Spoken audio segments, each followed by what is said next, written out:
Welcome to My Morning Cup, a podcast produced by Costa Media Advisors and brought to you by the generous support of the Tennessee Valley Authority.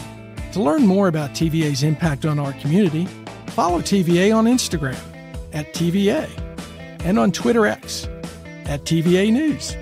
My Morning Cup, where we have interesting conversations with genuine people. I'm Mike Costa, your host.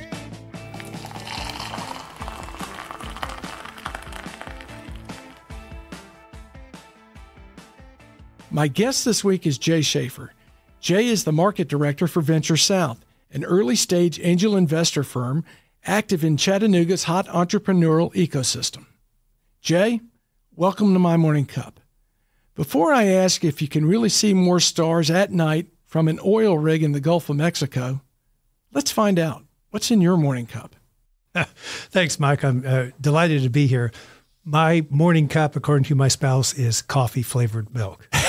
She's a double espresso person first thing in the morning, and I really just started drinking about 5 years ago when I was a golf trip with my brother. He brought a little thing of cinnamon and some milk and coffee and said, hey, this isn't too bad. So I started making it part of the habit. You only took up the coffee habit 5 years ago? That's a little unusual. It is. I worked on those oil rigs for 24 hours a day and never drank coffee, but it just didn't the last 5 years or so. And I would imagine out there that kind of fuels the workforce to a degree, doesn't it? It just looking back on it now and how important sleep is to you, that's when you do that when you're really young. Yeah, and I'm going to want to talk about that. But you grew up in Oklahoma City, huh?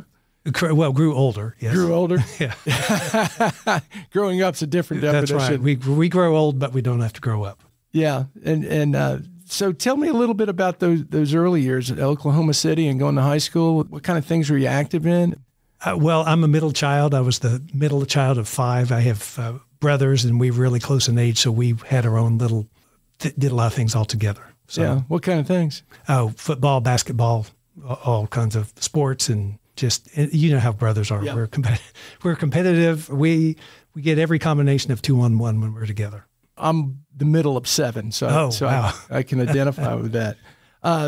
Did you play sports in high school, organized sports, or just with your brothers? Or well, both. I also played football. It was a small school, so it wasn't. And back 100 years ago, the equipment and everything. Uh-huh. It's interesting to see the high school, just the equipment, and everything else is so much nicer. So it was fun. I think we had 25 on our football team. Oh, that's pretty good. So it was a smaller school, and we played both ways my senior year. Well, and the facilities were different too. You look at some of these high schools like what we have here with Baylor and Macaulay, and my old high school in Memphis, Christian Brothers, and they're mini colleges. Right. And headphones, you see them talking back and forth and things like that. I think we had a playbook, which probably wasn't as many pages as you have in front of you there. Well, I think back to ours, we had 3 plays: sprint draw left, sprint draw right, and sprint draw pass. And if it couldn't be one of those, we weren't having any success. Yeah. I remember one game we had the coach, I played an offensive line, and I was left guard, and then somebody was injured, so I had to alternate plays between left guard and right tackle, which is different numbering systems and everything else like that. So that's hard. My brain was tired more than that, because you have to remember which side of the line of scrimmage you're on. Yeah.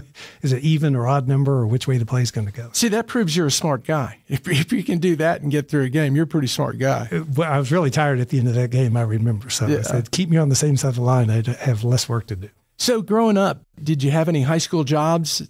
Oh, that's a great question. Well, the very first job I had was at Peterbilt Trucks of Oklahoma. Oh, yeah. So I was able to get a job there as a mechanic's assistant. So how old were you? 16. Oh, just got my driver's license. And it was great because I didn't know anything, but the mechanics needed a pair of extra hands, and I would say strong back and a weak mind. Yeah. So I was able to just help them out with and I would ask questions. And when there was I remember one time this stood out. Oklahoma City is where Interstate 40 goes through the country, and Interstate 35 goes from Canada to Texas. So there were always a lot of busy trucks at this. And when there wasn't a mechanic that needed help, they give me tools, and I go out and get one of the cabs that was in an accident, and they say, go see what you can salvage off of that.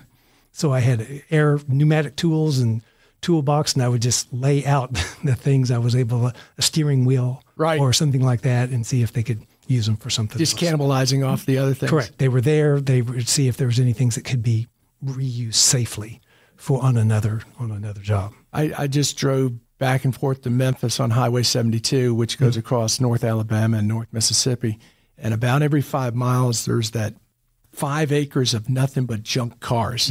And it's exactly what they're doing. Maybe some of the pieces I took off are sitting there. Yeah. How long did you do that? That was just the summer job. Yeah. So that was senior year. What did you get at it? Were you mechanically inclined to begin with, or did that help you become more mechanically inclined? I don't want to say too much because my spouse will have me do house projects.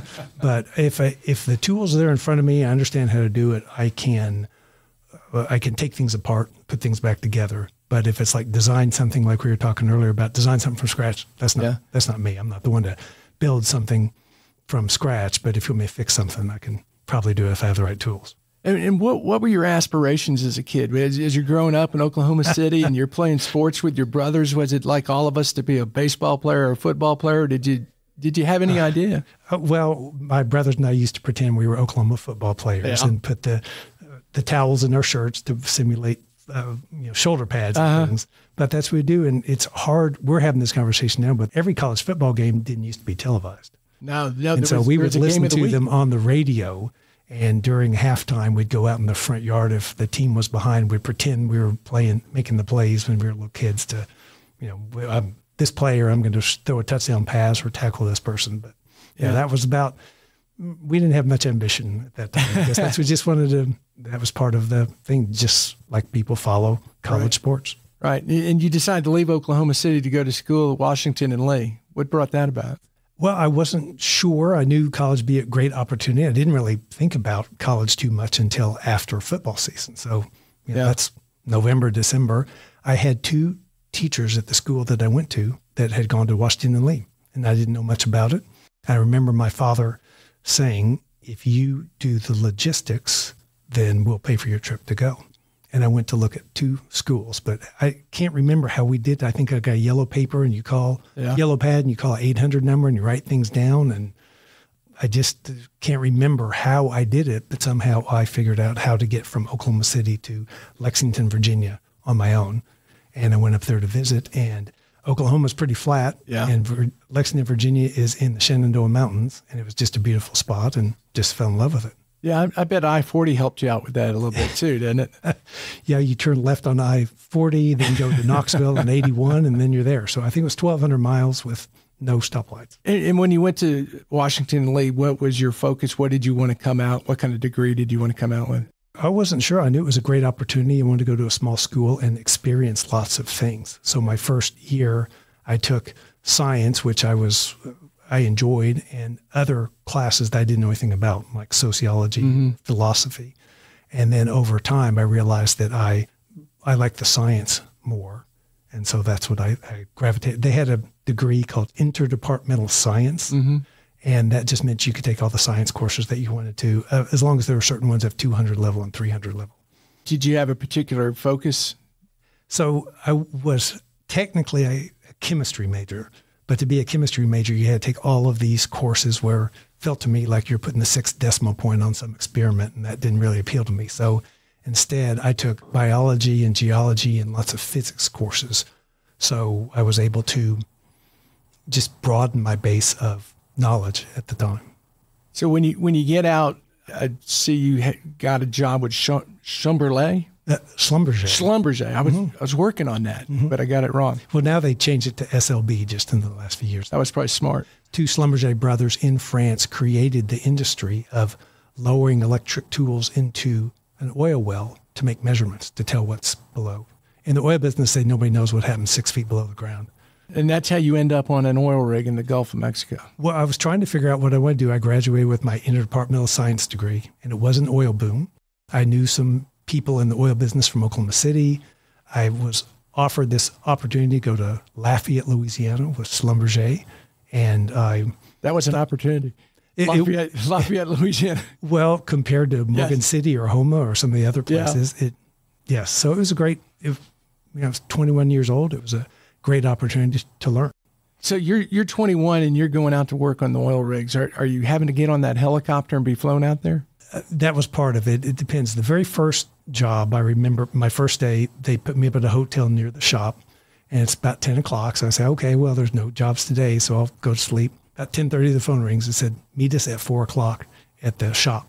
I get there, and I remember the engineer and the operators, they called them, and I got in the car with them. We drove to Lake Charles, got in a boat, went to what's called a jack-up rig, which means it's in the marsh, and they put you jack up until the platform from the water.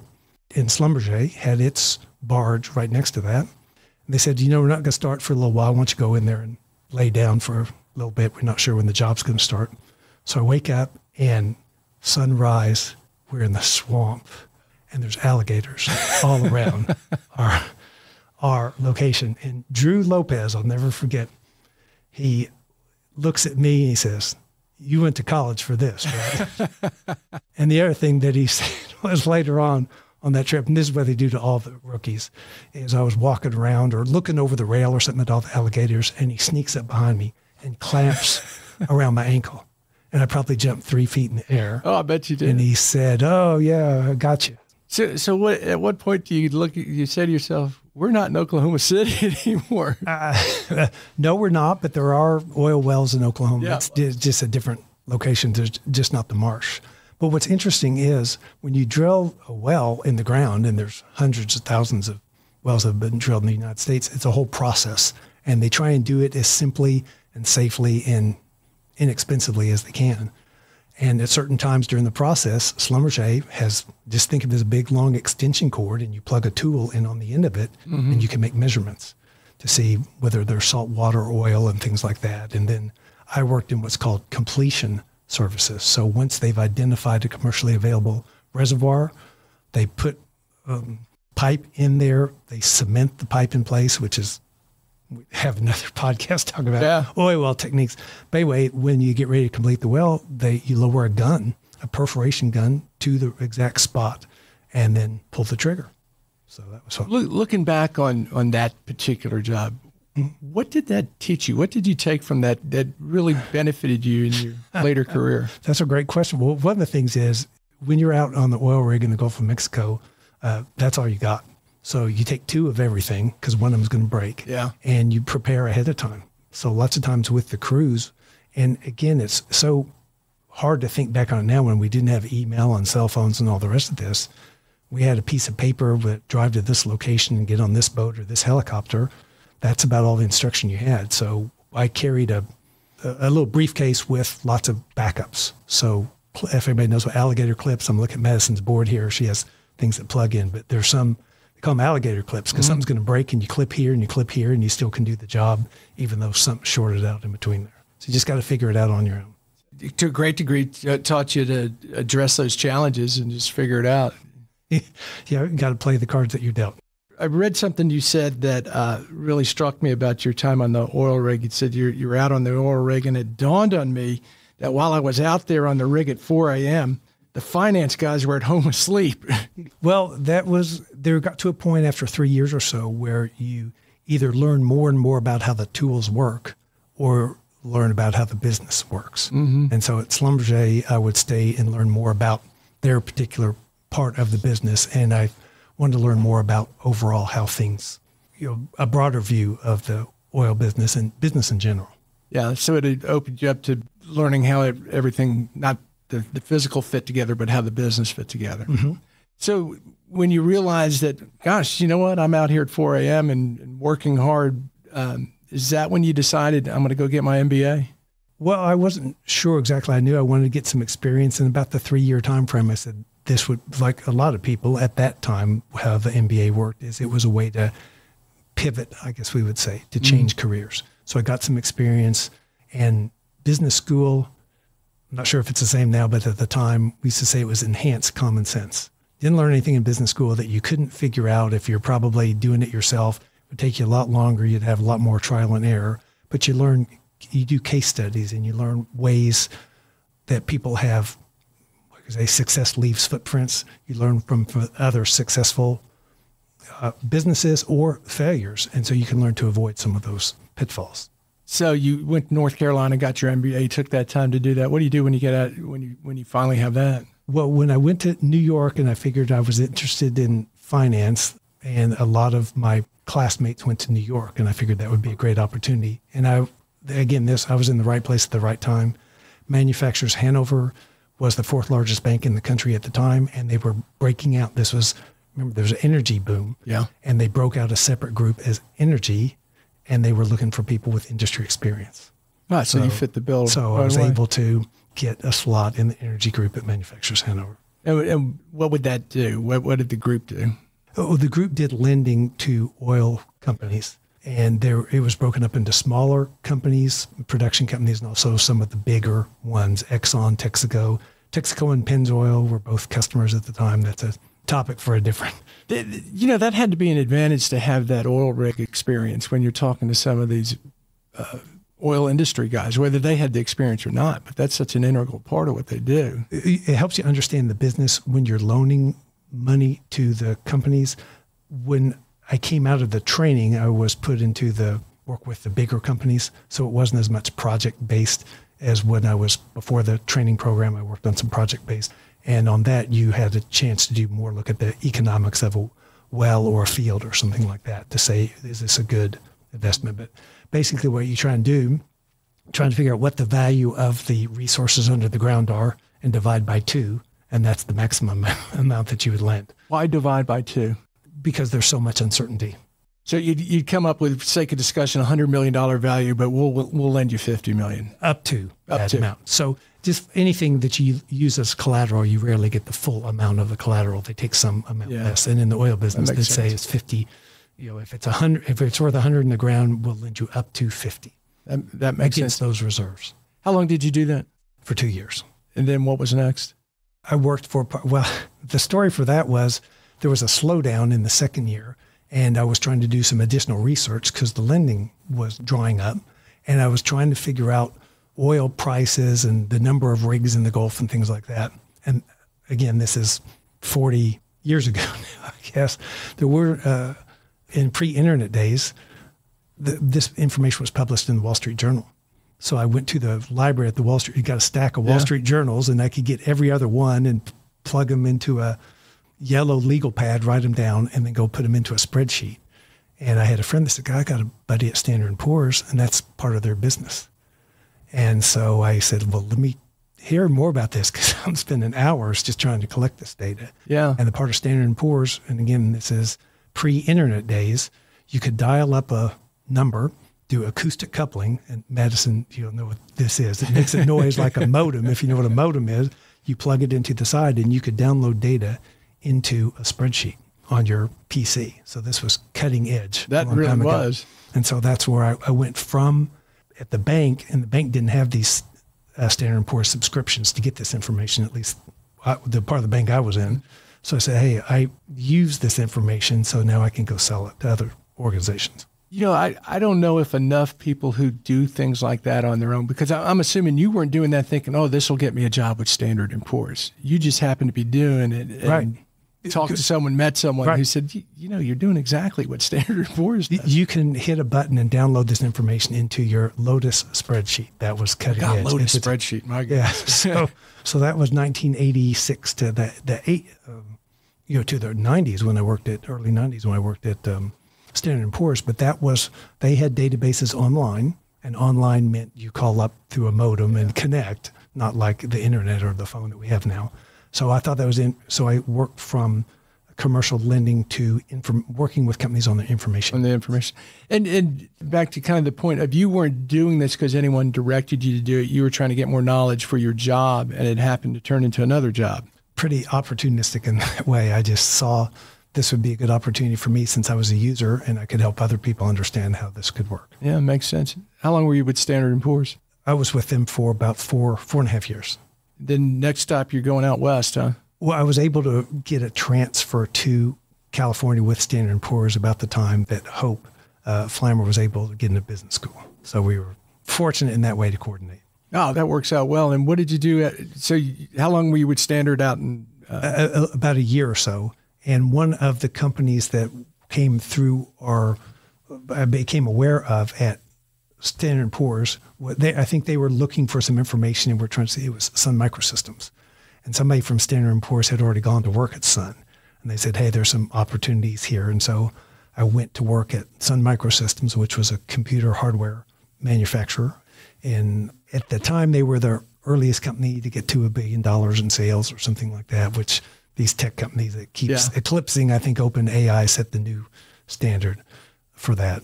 I think in the 90s, Sun Micro was that big behemoth that you see. It was like working at Google today. Yeah, because Sun Micro, well, people now that don't know about it may not have heard of Sun Microsystems, but they've heard of Java. Yeah. Sun invented Java. So with the time I was there, they lasted 28 years. I was there for 14. When I joined, they were the king of the desktop. They had workstations on the desktop. And then as more competition came there, they switched to servers, which were a little bit bigger computers that usually they called them desk sides or bigger computers, more computing power. And then over time, they switched to services. With the connection, someone telling you what you were doing at Manufacturers Hanover, their Standard & Poor's did a similar thing, and then someone from Standard & Poor's going to Sun Micro.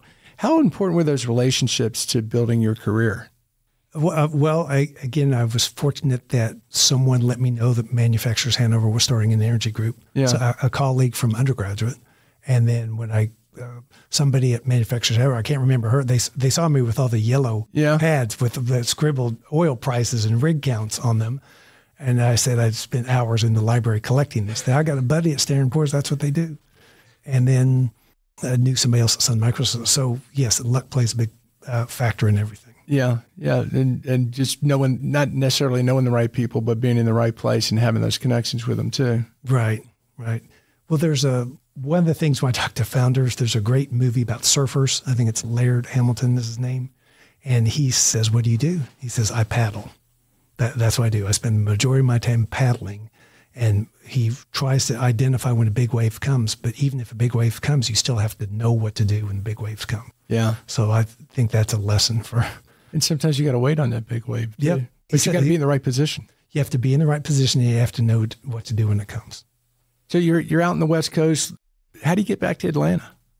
Well, the interesting thing was Hope had graduated from business school, and she got a job with a company in the West Coast, and they approached her about working at Coca-Cola in Atlanta. Nice. And so she said, oh, this is exciting.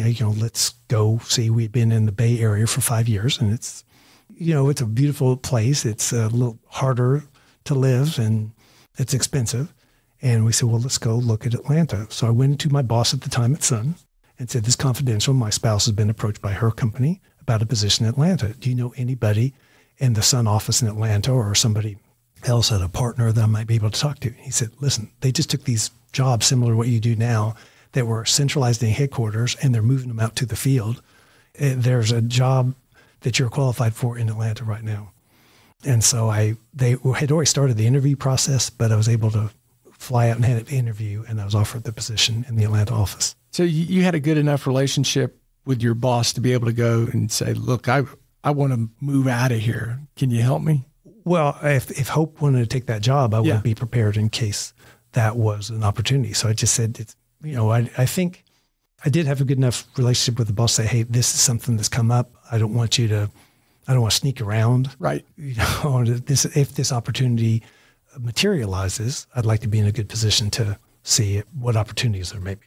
Well, and I think that's the important point. I think a lot of, particularly some of the younger part of our audience may have been afraid to be honest with their boss and something like that. And I think that's pretty important to kind of have that relationship with someone that you're working with to say, this could happen. Yeah. Well, good bosses want the people that work for them to succeed. And I've had really great bosses, and I've had some that weren't so good. And this boss was one that would want to do something that was going to be good for me. Yeah. And I agree with you. A good boss is there to help you grow your career. Mm-hmm. You're always going to get the best out of someone if you got their best interest. Right. And you never know that's another thing I tell people, you never know when the person that you're working with today might be a competitor or a customer or someone else that you may do business with. So play the long game. Yeah. Don't burn bridges. and that's the truth. Right. Yes. So that I was fortunate, and that this opportunity did come up to Atlanta. So I was actually offered the job with Sun before Hope even had her interview with the other company in Atlanta. So I said, we can stay in California. You can not take this job, or we can both move to Atlanta. And it turns out that we were both able to get jobs with our companies. Oh, that's good. What year did you get there? Got there at the end of 94, right before the Olympics. And I tell folks, if you ever are feeling lonely, wait till there's an Olympics in your town, because it was, it reminded me almost of college, because we just left the house unlocked. We had all these people that came in to come to the Olympics. I think it was over a 2-week period. I think we had 9 waves of people come and go, just left the house unlocked. I would pick up something on the days I was working, pick up something to throw on the grill and get something for the troops, and just have a party. Again, this before our daughter was born. Yeah, it was fun. It was a festive time. That was 96, wasn't it? 96 Correct. Olympics. Yeah, that was a big time. So you're with Sun Micro until about 2006, and you decided to become an entrepreneur. Yes. So I worked at Sun for those 14 years, 7 different units, or 7 different jobs in 4 different business units. So it was a lot of fun, and it got to a point where we had an opportunity for an idea that Hope had started on. I went to my boss at the time, one of my good bosses, and said, hey, we've got this opportunity that I'm going to take this and go work in a startup. How important was all that corporate experience to helping you launch that startup? Well, the thing at Sun, even though it was a multi-billion-dollar company, one of the original 4 founders was there, Scott McNeely, through all that. And he would say, treat the company as if it's your own money. Mm-hmm. On the light switches or the computer monitors, say, turn off the lights, the job you saved may be yours, things like that. So it was really had a startup mentality. And I remember at Sun, even though it was growing real fast, we'd say, if we're still doing this the same way 6 months from now or a year from now, something's wrong. Yeah. We did have the corporate infrastructure. So we had policies and procedures, but we kind of made up our own as we built out this new business unit.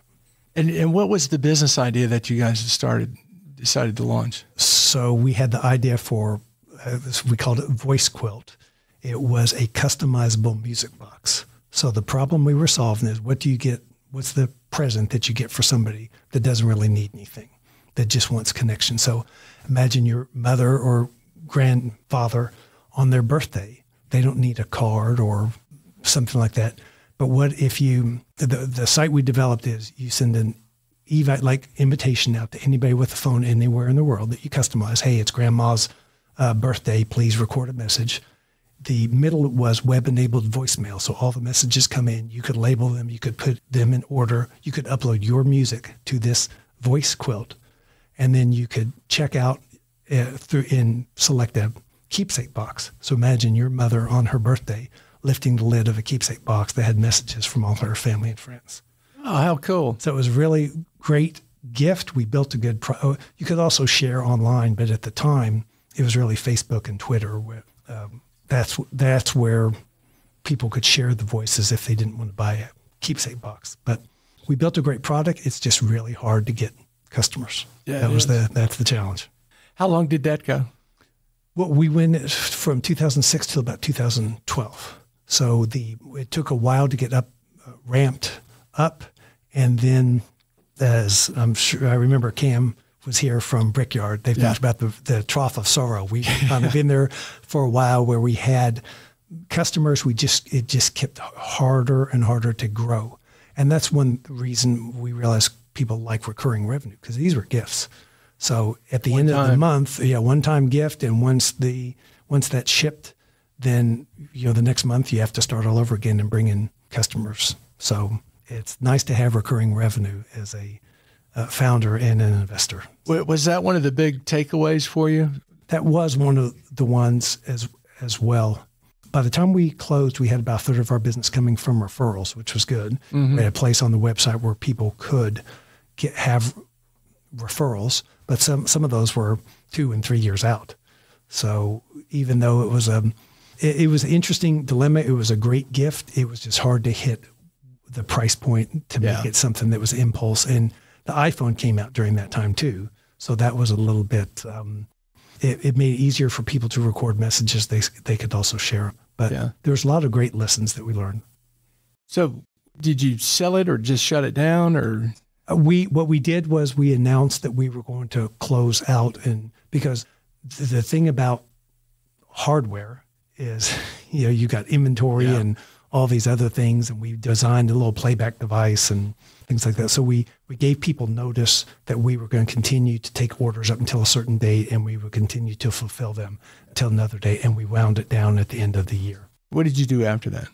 That was during the time that we were winding it down, I had a chance to reach out to all the people that helped us along the way and thank them and say, here's what's going on. And I'm not sure what was next. We had a lot of scar tissue from that and trying to figure out what was next. And that's where I think I mentioned earlier, Russ LaPerry is the medical guru in Atlanta. And I remember talking to Russ and said, thanks for all your help. He had put us in touch with people. And he said, so now you've got your free time on your hands, right? And I could see him rubbing his hands because he had a big idea for Health Connect South. And so I went to help Russ take his vision because he's the visionary and I'm the tactician. Well, and that's got to tell you something about yourself, that you've been building this business and people have directed you and connected you in certain ways. But when you decide to do something else, they still have enough faith and confidence in you and believe in you. That it's like, come work with me, please.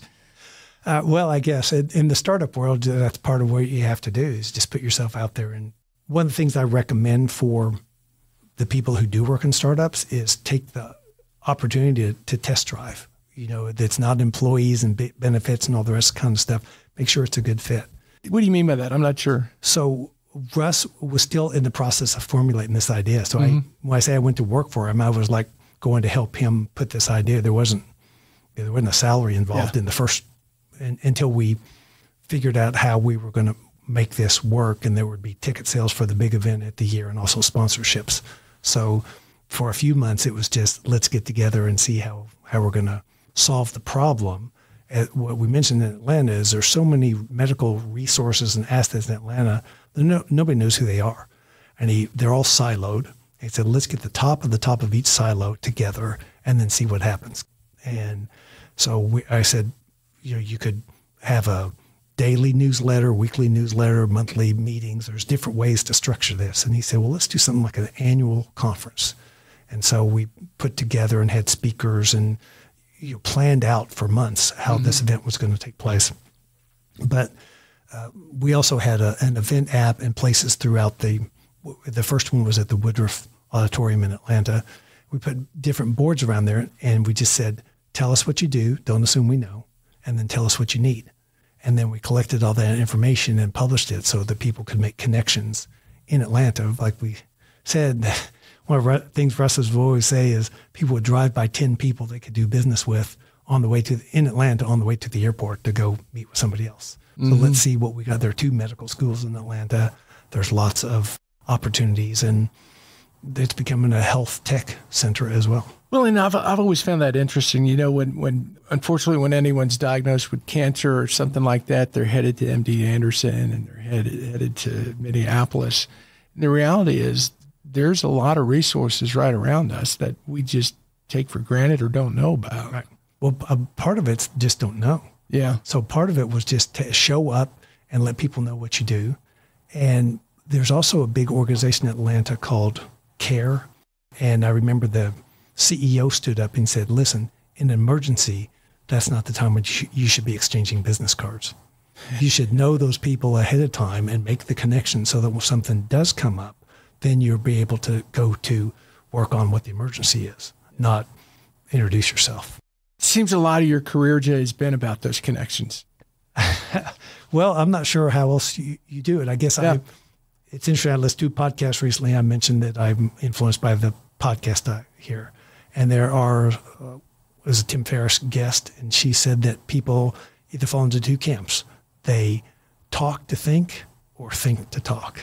And you probably guess I'm not the think to talk person. I talk. It helps me to talk out loud and formulate the ideas and bounce it off other people. So that's probably what I know that I don't know. So I reach out to other people. Hey, what do you think about this? What do you think about that?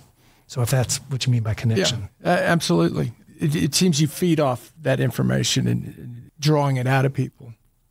Well, I do. I'm curious in what other people worked at. That's why the Health Connect South was of interest to me, because I didn't know. I'd been in Atlanta for 10 plus years at that time, and I didn't know a lot of these organizations or what they do or whatever.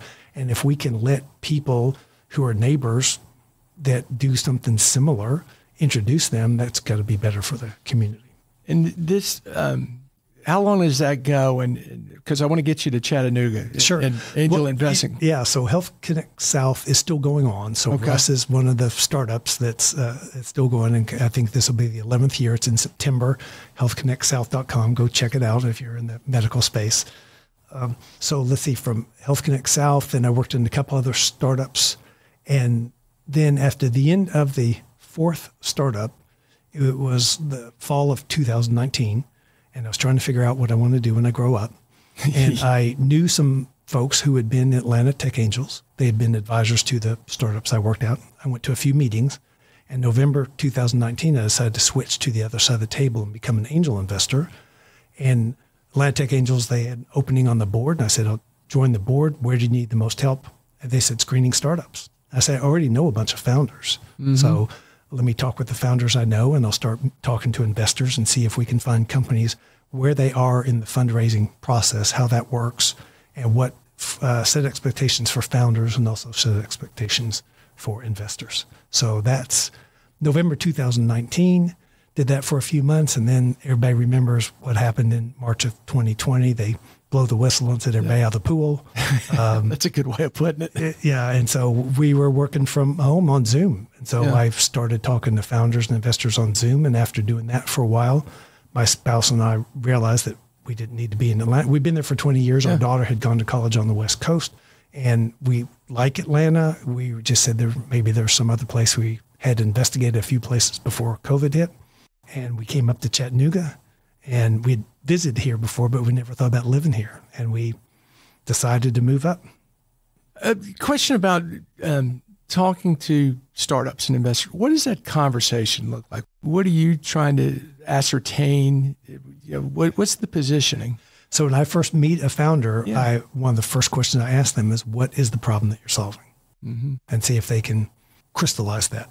I spoke to a founder recently who said, well, I need $2 million for a building. And I'm like, well, what's the problem that you're solving that's going to help you with the customers who'll pay you? Because that's your problem about the building, and you don't, do you need to buy? Do you need to lease? Can you work out for some other place? So that's a clarifying question I ask first. What's the problem that you're solving? And then how are you going to solve it? How big a market is it? And then how big the team is. Those are kind of the first, in the early stage companies, those are the things that you focus on founders and investors should focus on those things. Can you tell pretty early in a conversation that this has merit or this person's pretty much? Well, I was very fortunate to talk to a VC when I started out. He gave me a great piece of advice. He said, because I said, what do you look for in founders? And he said, there's a spectrum. Founders are either a brick or a sponge. And he says, if they're a brick, you can tell them stuff, it's just going to bounce off of them. They're not going to change. Mm-hmm. But if they're a sponge, they're going to absorb new ideas and the conditions, and they'll adjust and pivot and things like that. So when I talk to founders first on, I kind of gauge if they're going to be a brick or a sponge. So you've decided to move to Chattanooga. Mm-hmm. Lifestyle changed to a great degree. Mm-hmm. I know you like the walkability of where you live and being able to do that. You came with Angel Tech first. Atlanta Tech Angels, yes. Still a member of Atlanta Tech Angels, on the board, on the screening committee as well, yes. And how long was it before you went with Venture South? So we moved up here. I had come across Venture South in my dealings with Atlanta Tech Angels because they're a premier venture organization in the Southeast. So there was overlap. We shared diligence on a deal. I go, wow, Venture South does a really good job. And then I wish I could remember the exact sequence, but the Venture South folks approached me and asked if I'd be willing to start a chapter in Chattanooga. I said, sounds like a great opportunity. I went to my spouse, Hope, and talked with her, and she says, go for it. The next person I talked to was Charlie Brock. Oh, good guy to talk to. Charlie was great. I said, Charlie, got this opportunity, Venture South, who he was familiar with. Here's this opportunity to open one in Chattanooga. He had to launch Tennessee. He knows all the players in town. I said, Charlie, what do you think? He He goes, I think it's a good idea. And Charlie was our first member. So that was a huge support to us getting the Venture South chapter off the ground. And he's been a real impetus in the whole entrepreneurial community and just all the connections Charlie has. Good guy. Correct. And so once a year, he gives us an update on the Chattanooga entrepreneurial ecosystem. And so he's been doing it in March. The last 2 years, he's given a talk that's been very instructive to folks. So what does that consist of, a Venture South chapter? Well, when you're a Venture South member, you're a member of all of them. Okay. So if you join in Chattanooga, you can go to any meeting, any town from Richmond to Tallahassee, to Jacksonville, all the ones in between. There's about 20 or so places now. So you just join the network. It's a network of investors. We bring deals together. The ideas of the mastermind, everybody has blind spots. You hope to, when I work with investors, I say, I hope we're pooling our intelligence, not our ignorance here on this deal, because everybody has a different perspective and you're trying to figure out which is going to be a good investment or not. There's lots of factors that go into that. And maybe I'm oversimplifying this, but I'm just want to get it correct. You're really a group of independent investors under the Venture South umbrella. Yeah, Venture South provides the infrastructure. Okay. So angel investors are investors who invest their own money. Mm-hmm. Venture capitalists are investors who have investors. So people put money into the venture capitalist fund typically, and then the VCs invest on behalf of the general partner, like Matt and Cam at Brickyard are the general partners, to use an example, and the limited partners are people who contribute to that. So they entrust their money to them to make the investments. Angel investors, we all are investing our own money. And how is the entrepreneurial community in Chattanooga? Well, it's growing. The thing that's great is Brickyard is bringing folks here as well as part of the conditions of their investment. CoLab has the cohort where they bring companies here. They just had the first graduates of that accelerator, and the applications are open now as well for the cohort that's going to be in the fall. So they're bringing companies here for the Sustainable Mobility Accelerator. So what I'm focusing on is the people that are here, the people who've moved here recently, to see where they are in their fundraising. And what's the most important thing and maybe most important is too narrow, but let's say I'm a founder and I've been brought here to Chattanooga. Besides growing my business and getting it right, what do I need to be doing to, make sure that my investors are happy besides being successful? The most important thing for a startup CEO is not to run out of cash. That's their job. That some people say that's the first law. Some people say the 0th law is don't die. But you have to make sure that you run your business so that you keep cash. And if the best place to get money is from customers, the next best place is partners, suppliers, vendors, other groups riding the same wave. There are federal groups. There's Invest Tennessee that can also invest along with startups here. So that's what the focus of the CEO should be, is not running out of cash. And I said the best place is customers. And then after that, you have to make sure you take care of your customers and employees. And so that's the key. There is no key. Ben Horowitz of Andreessen Horowitz wrote a book, The Hard Thing About Hard Things. He said the hard thing is there's no formula. Right. So every founder, every startup, every investor, every deal is different. You just have to play it as it lies. Here's today's conditions and what are you going to do? Yeah. So it's a full-time focus to grow your business. Well, and the cash flow thing is so important. And we were talking a little bit earlier about the podcast with Barry Large and how Access America was growing and they're getting big and everyone's high-fiving and it's so exciting. And he's saying, I can't sleep at night because my job is to make sure we have enough cash flow to keep on paying everyone and keep things going, even though we're successful. Right. So we talked earlier about how Sun Microsystems is a big company, but they also had the small company mentality. Scott McNeely used to say that earnings are an estimate, cash is a fact. And so at Sun, the cash flow was strong, even if the business numbers didn't always work out as well. Yeah. So they focused on the cash flow. I want to get to a couple more questions, and this is kind of a big vision question for you. What is your 10-year outlook for the Chattanooga entrepreneur scene, or do you look out that far? No, that's a great question. So Matt Dunbar who's one of the managing directors of Venture South, at the summit in February, he had a great beginning for the summit. He goes, let's take 90 seconds to dream. There are 200 people in the room. He goes, we're going to take 90 seconds. Dream what you think this could look like. And, everybody did that. And he paused for silence and effect. And you just think, what could it look like? So my dream would be that we have so many startups here that they're competing to get in front of investors. And we have so many deals that investors are coming to say, let me in this deal. I want to invest in this deal. So that would be the future state. In some places, maybe in Silicon Valley, they may have a great amount of supply and demand, but we're still in the earliest stages of that now. What, in your opinion, is the attraction for founders to Chattanooga? Is it the success of the Access Americas? Is it the technology of EPB's gig of internet? Or is it a combination of Well, I think one factor is the quality of life. Yeah. And I think that it's lower cost of living. You can focus here. I think what Brickyard, Matt, and Cam are doing there is bringing the founders in because they need to focus to get through that trough of despair. I love that, It's trough of despair. the earliest stages. That's where the companies can make or break, and you really need to stay focused on that. So I think that Chattanooga is a great opportunity to bring companies in here so that they can. And part of what I want to help in the community is bring the resources to help the founders be successful.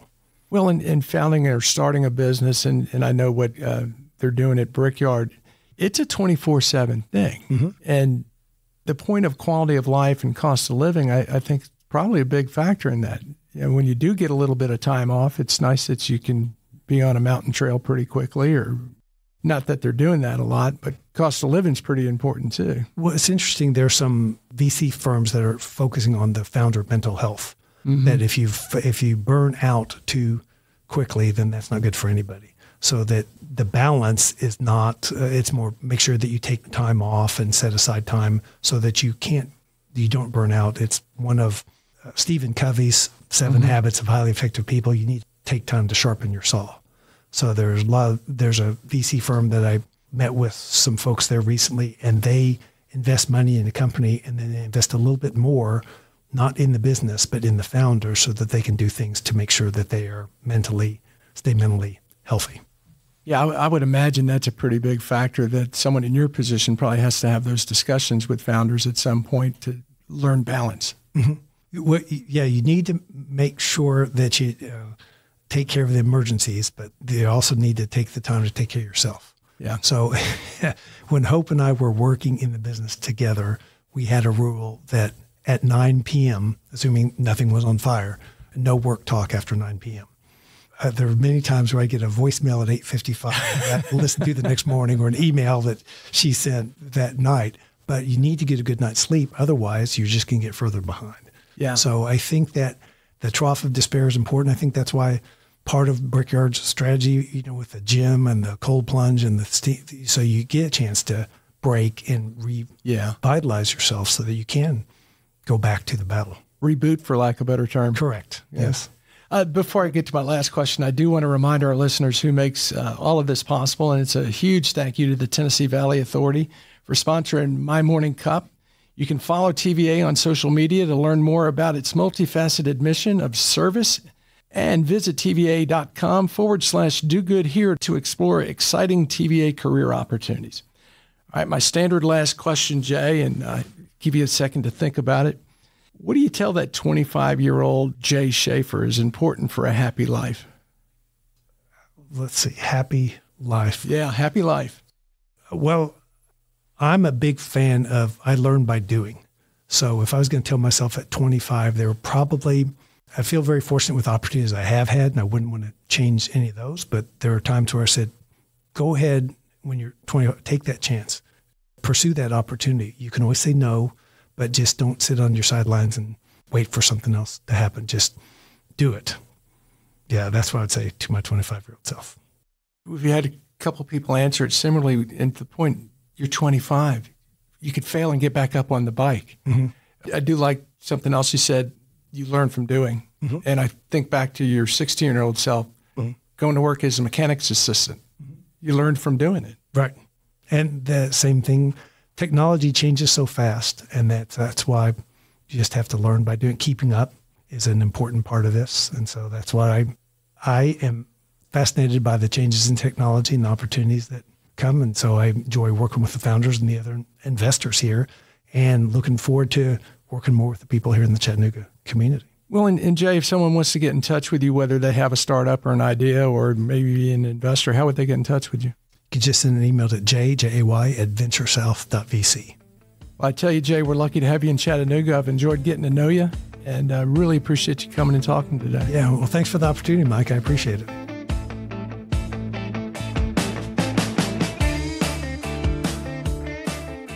Thanks for listening to My Morning Cup, a podcast by Costa Media Advisors. If you like this episode, please share it with a friend. I release a new episode each week, so be sure to subscribe on Spotify, Apple, Google, or wherever you listen to podcasts.